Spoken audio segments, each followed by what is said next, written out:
Hi love you you all welcome on this channel. तो आज के इस इंपॉर्टेंट रैपिड फायर सेक्शन में ये जानने की कोशिश करेंगे व्हाट इज एमएसएफ। तो एमएसएफ की शुरुआत उसके फुल फॉर्म के साथ this MSF stand for marginal standing facility.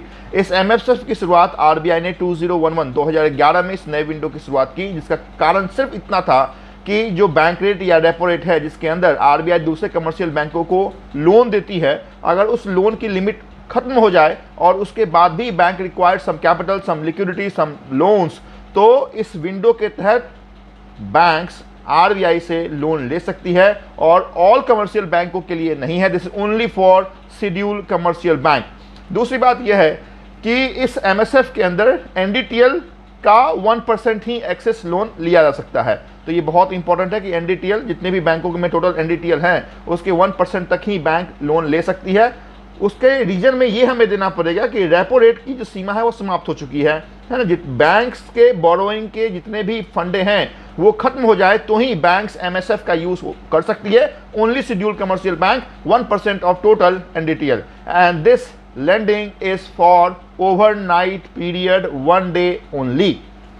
दूसरी बात यह है कि जहां पर रेपो रेट के अंदर बैंकों को एक कोलेटरल रखना पड़ता था और यहां भी बैंकों को कोलेटरल रखना पड़ता है, but this collateral can be SLR also. SLR के अंदर बैंकों ने अगर गवर्नमेंट सिक्योरिटी परचेज की है तो उस गवर्नमेंट सिक्योरिटीज को आप एमएसएफ के बोरोइंग के समय आप दिखा सकते हैं, आरबीआई के पास रख सकते हैं और उसके तहत भी आपको लोन मिल सकता है, जो बातें आपके रेपो रेट में नहीं है। दूसरी बात, ये सिर्फ शेड्यूल कमर्शियल बैंकों के लिए है और वही शेड्यूल कमर्शियल बैंक जिनका अकाउंट्स आरबीआई के पास ओपन है और उस अकाउंट का नाम एसजीएल अकाउंट है।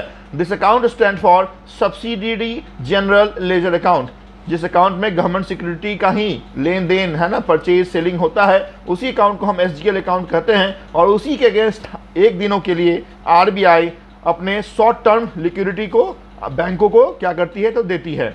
तो आप इसका डेफिनेशन इस तरीके से समझ सकते हैं, when RBI lends money to only schedule commercial bank for 1 day purpose और in multiple of 1 CR only, है ना। ऐसा नहीं कि 50 लाख चाहिए, 60 लाख चाहिए, तो नहीं, always in the multiple of 1 CR ही ये लोन आरबीआई अदर कमर्शियल बैंकों को नहीं, सिर्फ शेड्यूल कमर्शियल बैंक को दे सकता है उनके कोलेटरल के एवज में। और बैंकों को एक फिक्स रेट ऑफ इंटरेस्ट देना पड़ता है और जैसा कि bank rate, repo rate, reverse repo rate का आपका परसेंटेज ऑफ इंटरेस्ट है, वैसा ही एमएसएफ का एक फिक्स रेट ऑफ इंटरेस्ट है, जिसकी बात आप आरबीआई के वेबसाइट से फॉलो करेंगे जब भी इस वीडियो को आप देखेंगे। Thank you so much for watching this.